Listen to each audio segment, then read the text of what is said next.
GBA ಮನೆ ಬಹಿರಂಗ ಮೀಟಿಂಗನ್ನು ಸೇರಿ GBA ಸಂಬಂಧಪಟ್ಟಂತೆ ಒಂದಷ್ಟು ನಿರ್ಧಾರಗಳನ್ನು ಮಾಡಿದ್ದಾರೆ.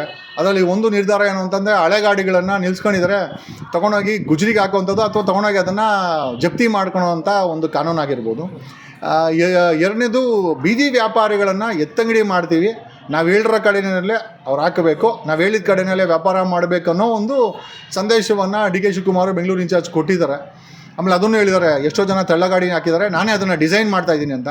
ಯಾಕೆ ಒಬ್ಬ ಡೆಪ್ಯೂಟಿ CM ತಳ್ಳಗಾಡಿನ ಡಿಸೈನ್ ಮಾಡೋ ಮಟ್ಟಕ್ಕೆ ಪುರ್ಸತ್ತಿದ್ದಾರೆ ಅಂತಂದರೆ ನಿಜವಾಗ್ಲೂ ನಮಗೆ ಅನಿಸಿದೇನು ಅಂತಂದರೆ, ಈ ಒಂದು ಫುಟ್ಪಾತ್ ವ್ಯಾಪಾರೀಕರಣ ಏನಿದೆ, ಖಂಡಿತವಾಗಿ ಅದಕ್ಕೊಂದು ರೆಗ್ಯುಲೇಷನ್ಸ್ ಬೇಕಾಗಿದೆ. ನಾವಿಲ್ಲ ಅಂತ ಎಲ್ಲೂ ಹೇಳಲ್ಲ. ಪಾದಚಾರಿಗಳಿಗೆ ತೊಂದರೆ ಆಗಬಾರ್ದು ಅಂತ. ಆಮೇಲೆ ಇದನ್ನು ನಾನು ಹೇಳೋದಂತಲ್ಲ, footpath hawkers versus union of India ಅಂತ ಹೇಳಿ ಇದು ಸುಪ್ರೀಂ ಕೋರ್ಟು ಇದ್ರ ಬಗ್ಗೆ ಒಂದು ಐ ಥಿಂಕ್ ಸಂವಿಧಾನಿಕವಾದಂಥ ಆದೇಶವನ್ನು ಮಾಡಿದೆ. ಯಾವ ವ್ಯಕ್ತಿನೂ ಆಗಿರಲಿ ನೋಡಿ, ದುಡ್ಡಿರೋನು ಲುಲು ಮಾಲ್ ಕಟ್ಕೊತಾನೆ, ಅದನ್ನು ಬಾಡಿಗೆ ಕೊಟ್ಕೊತಾನೆ ಅಥವಾ ಅವನೇ ವ್ಯಾಪಾರ ಮಾಡ್ಕೊತಾನೆ. ಲುಲು ಮಾಲ್ ಕಟ್ಟೋಕ್ಕಾಗಲ್ಲ, ಅಂಗಡಿ ಮನೆ ಕಟ್ಟೋಕ್ಕಾಗಲ್ಲ, ಅಥವಾ ಅಂಗಡಿನ ಬಾಡಿಗೆ ತೊಗೊಳಕ್ಕೂ ಆಗಲ್ಲ ಅಂತ ಪರಿಸ್ಥಿತಿ ಅವನು ಫುಟ್ಪಾತಲ್ಲಿ ಒಂದು 2-3ರಲ್ಲಿ ಅವನು ಒಂದು ಸಂಕ್ಷಿಪ್ತವಾದಂಥ ಸಮಯದಲ್ಲಿ ವ್ಯಾಪಾರ ಮಾಡ್ಕೊಳ್ತಾರೆ. ಖಂಡಿತವಾಗಿ ಅಲ್ಲಿ ನಡೆಯುವಂಥ ಫುಟ್ಪಾತಲ್ಲಿ ನಡೆಯುವಂಥವ್ರಿಗೆ ಯಾವುದೇ ರೀತಿಯ ತೊಂದರೆ ಆಗದಿದ್ದಂಗೆ ಸುಪ್ರೀಂ ಕೋರ್ಟ್ ಹೇಳಿರುವಂಥ ಗೈಡ್ಲೈನ್ಸ್ ಪ್ರಕಾರ ವ್ಯಾಪಾರ ಮಾಡಲಿಕ್ಕೆ ಅಧಿಕಾರ ಇದೆ ಅಂತ ಸುಪ್ರೀಂ ಕೋರ್ಟ್ ಹೇಳುತ್ತೆ. ಬಟ್ ಐ ಥಿಂಕ್ ಶ್ರೀಮಂತರೇ ಬದುಕಬೇಕು, ಶ್ರೀಮಂತರೇ ಬೆಂಗಳೂರಲ್ಲಿ ಇರಬೇಕು, ಬಡವರು ಯಾವುದೇ ಕಾರಣಕ್ಕೂ ಇರಬಾರ್ದು ಅನ್ನೋ ಒಂದು ಐ ಥಿಂಕ್ ಒಂದು ಪಂಚ್ಲೈನನ್ನು ಇಟ್ಕೊಂಡು ಈ GBA ಅವರು ಫುಟ್ಪಾತ್ ಆಕಾರಗಳನ್ನು ನಾವು ಖಾಲಿ ಮಾಡಿಸ್ತೀವಿ, ಫುಟ್ಪಾತ್ ಆಕಾರನ ಒಕ್ಕಲಿಬ್ಬರಿಸ್ತೀವಿ ಅನ್ನೋದೇನಿದೆಯಲ್ಲ, ಎಲ್ಲೋ ಒಂದು ಕಡೆ ಬಡವರ ಹೊಟ್ಟೆ ಮೇಲೆ ಹೊಡೆಯುವಂಥ ಕೆಲಸ ಇದು. ಬೇಕಾದ್ರೆ ಅವ್ರಿಗೆ ಬೇಕಾದಂಥ ಶಿಸ್ತು ಸಂಬಂಧವಾಗಿ ಸುಪ್ರೀಂ ಕೋರ್ಟ್ ಡೈರೆಕ್ಷನ್ಸ್ ಇದೆ. ಇನ್ಫ್ಯಾಕ್ಟ್ ಇದನ್ನು ಮಾಡೋದ್ರಿಂದ ಎಲ್ಲೋ ಒಂದು ಕಡೆ ಸುಪ್ರೀಂ ಕೋರ್ಟ್ ಮಾಡಿರೋ ಆದೇಶವನ್ನು ಕಂಟೆಂಪ್ಟ್ ಅಂತ ಆಗುತ್ತೆ. ಯಾಕೆ ಅಂತಂದರೆ ಇವತ್ತು ನಾವು ಪಾರ್ಲಿಮೆಂಟಲ್ಲಿ ಮಾಡೋ ಕಾನೂನಾಗಿರ್ಬೋದು, ಸುಪ್ರೀಂ ಕೋರ್ಟ್ ಆದೇಶನೇ ಆಗಿರ್ಬೋದು, it is equal to law. ಇವತ್ತು ಸಂವಿಧಾನಿಕವಾಗಿ ಒಬ್ಬ ವ್ಯಕ್ತಿ ಅಲ್ಲಿ ಅವನು ಬಡತನ ಅನ್ನೋದು ಕ್ರೈಮ್ ಅಲ್ಲ. ಬಡವರು ಬೀದಿನಲ್ಲಿ ಸಂಜೆ 6ರಿಂದನೋ 7 ಗಂಟೆಯಿಂದನೋ ಒಂದು 2 ಅವರು, ಒಂದು 2 ರಿಂದ 3 ಜಾಗವನ್ನು ಅದಕ್ಕೆ ಲೈಸೆನ್ಸ್ ತೊಗೊಂಡು ದಿನ ಅದಕ್ಕೆ ಟ್ಯಾಕ್ಸ್ ಕಟ್ಕೊಂಡು ಪಾದಚಾರಿಗಳಿಗೆ ತೊಂದರೆ ಆಗದಿದ್ದಂಗೆ ಐ ಥಿಂಕ್ ಮಾಡೋದು ತಪ್ಪೇನಲ್ಲ. ಬಟ್ ಸಾರಾಸಗಟಾಗಿ ನಾವು ಬೀದಿ ವ್ಯಾಪಾರಿಗಳನ್ನ ಖಾಲಿ ಮಾಡಿಸ್ತೀವಿ ಅಂತ ಹೇಳೋ ಅಂಥ ಡೈಲಾಗ್ ಏನಿದೆ, ಇದು ಒಂದು ರೀತಿ ಐ ಥಿಂಕ್ ನಟ್ಟು ಬೋಲ್ಟ್ ಅಲ್ಲ, ಬಡವರ ಬೆನ್ನನ್ನು ಮುರಿಯುವಂಥ ಕೆಲಸವನ್ನು ಸರ್ಕಾರ ಮಾಡ್ತಾ ಇದೆ. ಯೋಚನೆ ಮಾಡಬೇಕು. ಅವರೆಲ್ಲ ಬಡವರು, ಈ ದೇಶದ ನಾಗರಿಕರು, ನಮ್ಮ ಕನ್ನಡಿಗರು.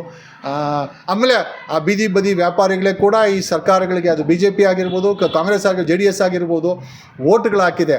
ಓಟ್ ಬೇಕಾದರೆ ಬಡವರು ಓಟ್ ಬೇಕು, ಬಡವರಿಗೆ ನೋಟ್ ಕೊಟ್ಟು ಓಟ್ ಹಾಕ್ಸ್ಕೊಳ್ಳೋಂಥ ಸರ್ಕಾರಗಳು ಇವತ್ತು ಬಡವರನ್ನು ಎತ್ತಂಗಡಿ ಮಾಡ್ತಾ ಇದೆ ಅಂತಂದರೆ ನಿಜವಾಗ್ಲೂ ಯೋಚನೆ ಮಾಡಬೇಕಾದಂಥ ವಿಚಾರ. ಬಟ್ ಡೆಫಿನೆಟ್ಲಿ ಫುಟ್ಪಾತಲ್ಲಿ ನಡೆಯುವಂಥ ವ್ಯಕ್ತಿಗಳನ್ನು ಫುಟ್ಪಾತ್ ಪೆಡೆಸ್ಟ್ರಿಯನ್ಸ್ ಏನಿದ್ದಾರೆ ಅವರ ಹಕ್ಕುಗಳನ್ನು ಚ್ಯುತಿ ಬರ್ದಿದ್ದಂಗೆ ಇವರು ವ್ಯಾಪಾರ ಮಾಡ್ಕೊಳ್ಳಲಿಕ್ಕೆ ಸಾಧ್ಯ ಇದೆ ಅಂತ ಸುಪ್ರೀಂ ಕೋರ್ಟ್ ಹೇಳಿದೆ. ಅದು ಡೆಲ್ಲಿನಲ್ಲಿ ನಡೀತಾ ಇದೆ. ಡೆಲ್ಲಿನಲ್ಲಿ ಕಿಲೋಮೀಟರ್ ಗಟ್ಟಲೆ ರೋಡುಗಳನ್ನು ಸಂಜೆ ಹೊತ್ತು ಬ್ಲಾಕ್ ಮಾಡಿ ಅಲ್ಲಿ ಫುಟ್ಪಾತ್ ವ್ಯಾಪಾರ ನಡೀತದೆ. ಯಾಕೆ ಅಂತಂದರೆ ಅವ್ರು ವ್ಯಾಪಾರ ಮಾಡಿ ಕಳ್ತನ ಮಾಡಿದಿರೇ ಇರಲಿ, ಕ್ರೈಮ್ ಮಾಡಿದಿರೇ ಇರಲಿ. ಈಗ ನೀವು ಅವ್ರನ್ನೆಲ್ಲ ಒಕ್ಕಲೆ ಬರ್ಸಿದ್ರೆ ಯಾವನೋ ಹೋಗಿ ಕಳ್ತನ ಮಾಡ್ದ, ದರೋಡೆ ಮಾಡ್ದ, ಚೈನ್ ಸ್ನ್ಯಾಚಿಂಗ್ ಮಾಡ್ದ ಅಂತಂದರೆ ಸಮಾಜದ ಮೇಲೆ ಆಗುವಂಥ ಪರಿಣಾಮಗಳು. ಯಾಕೆ ಅಂತಂದರೆ ಅಷ್ಟು ಈಸಿಯಾಗಿ ಯಾವುದೇ ಕೆಲಸ ಸಿಗಲ್ಲ. ಕೆಲಸ ಸಿಗದಿರೋ ಅಂಥ ಸಮಯದಲ್ಲಿ ತಮ್ಮ ಸ್ವಯಂ ಉದ್ಯೋಗ, ಫುಟ್ಪಾತ್ ಉದ್ಯೋಗವನ್ನು ಮಾಡಿಕೊಂಡು ಸಮಾಜಕ್ಕೂ ಸರ್ಕಾರಕ್ಕೂ ತೆರಿಗೆ ಕೊಟ್ಕೊಂಡು ಫುಟ್ಪಾತಲ್ಲಿ ನಿಂತ್ಕೊಂಡು ವ್ಯಾಪಾರ ಮಾಡಿ ತೆರಿಗೆ ಕಟ್ಟಿ ಅವರ ಜೀವನವನ್ನು ಮಾಡ್ತಾ ಇರೋಂಥವ್ರಿಗೆ ಅವರ ಜೀವನಕ್ಕೆ ಬೆಂಕಿ ಇಡೋದು ತಪ್ಪು ಅಂತ ನನಗನ್ನಿಸುತ್ತೆ. ಸೊ ಐ ಥಿಂಕ್ ಇದ್ರ ಬಗ್ಗೆ ಐ ಥಿಂಕ್ ಒಂದು ಡಿಸ್ಕಷನ್ ಆಗಬೇಕು. ಅದು ಬಿಟ್ಟು ಸಾರಾಸಗಟಾಗಿ ನಾವೇ ರಾಜರ ರೀತಿ ನಾವೇನೋ ತೀರ್ಮಾನ ಮಾಡ್ತೀವಿ, ಅದನ್ನು ಪಾಲನೆ ಮಾಡಿ ಅಂತಂದರೆ I think it's not possible. Sir, ಈಗ ಎಷ್ಟೆಷ್ಟೋ ಕೇಸ್ಗಳಿದ್ದಾವೆ, ಎಷ್ಟೆಷ್ಟೋ ಪ್ರಾಬ್ಲಮ್ಗಳಿದ್ದಾವೆ. ಅವನ್ನೆಲ್ಲನೂ ಬಿಟ್ಟು ಫುಟ್ಪಾತಲ್ಲಿ ಮಾಡೋ ಅವ್ರ ಮೇಲೆ ಯಾಕೆ ಗುಬ್ಬಿ ಮೇಲೆ ಬ್ರಹ್ಮಾಸ್ತ್ರ ಅನ್ನೋ ಥರ? ಅಲ್ಲೇ ನೋಡಿ, ಯಾವುದೇ ಆಗಿರಲಿ ಯಾವುದೇ ಒಂದು ಕಾನೂನು ಮಾಡಿದ್ರು ಸಹ ಸಾಮಾನ್ಯ ಜನರಿಗೆ ವೀಕ್ ಆಗಿರುವಂಥವ್ರ ಮೇಲೇ ಇದು ದುರುಪಯೋಗ ಆಗೋಂಥ ಯಾವುದೇ ಕಾನೂನು ಆಗಿರ್ಬೋದು. ನಾನು ಹೇಳ್ತಾ ಇರೋದು ಅಂತಲ್ಲ.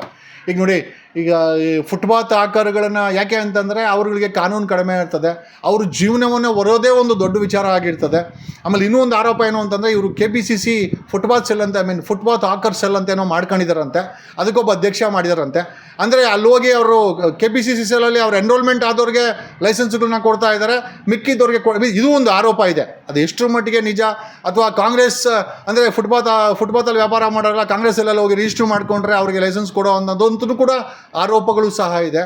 ಆಮೇಲೆ ಇಷ್ಟಕ್ಕೂ ಬೆಂಗಳೂರಲ್ಲಿ ಕಸದ ಸಮಸ್ಯೆ ಇದೆ, ಕುಡಿಯೋ ನೀರು ಸಮಸ್ಯೆ ಇದೆ, ನಾವು ತಿಂತಾ ಇರೋವಂಥ ನಾವು ಕುಡಿತಾ ಇರೋವಂಥ ಗಾಳಿ ಆಗಿರ್ಬೋದು, ಕುಡಿಯುತ್ತಿರೋ ನೀರಾಗಿರ್ಬೋದು ವಿಷವಾಗಿದೆ. ಇವತ್ತು ನಾವು ಬೆಂಗಳೂರು, ಚಿಕ್ಕಬಳ್ಳಾಪುರ, ಕೋಲಾರಲ್ಲಿ ಬೆಳೀತಾ ಇರೋವಂಥ ತರಕಾರಿಗಳಲ್ಲಿ ವಿಷದ ಅಂಶ ಇದೆ, ಆರ್ಸೆನಿಕ್ ಇದೆ, ಲೆಡ್ ಇದೆ ಅಂತ ಹೇಳಿ ಸೆಂಟ್ರಲ್ ಪೊಲ್ಯೂಷನ್ ಬೋರ್ಡ್ ಹೇಳಿದೆ. ಇದನ್ನೆಲ್ಲ ಬಗೆಹರಿಸ್ಬೋದು. ಇದನ್ನೆಲ್ಲ ಯಾವುದನ್ನು ಬಗೆಹರಿಸಲಿಕ್ಕೆ ಅವ್ರ ಕೈಯಲ್ಲಿ ಸಾಧ್ಯ ಇಲ್ಲ. ಮಳೆ ಬಂದರೆ ಕೆರೆ ಆಗುತ್ತೆ ಬೆಂಗಳೂರು ನೀರು, ಅದನ್ನೆಲ್ಲ ಸೆಟ್ರೈಟ್ ಮಾಡಲಿಕ್ಕೆ ಅವರಿಗೆ ಕೆಪಾಸಿಟಿ ಇಲ್ಲ. ಬೇಸಿಗೆ ಬರ್ತಾ ಇದೆ, ಕುಡಿಯೋಕ್ಕೆ ನೀರಿರಲ್ಲ, ಬರ್ದಿಟ್ಕೊಳ್ಳಿ.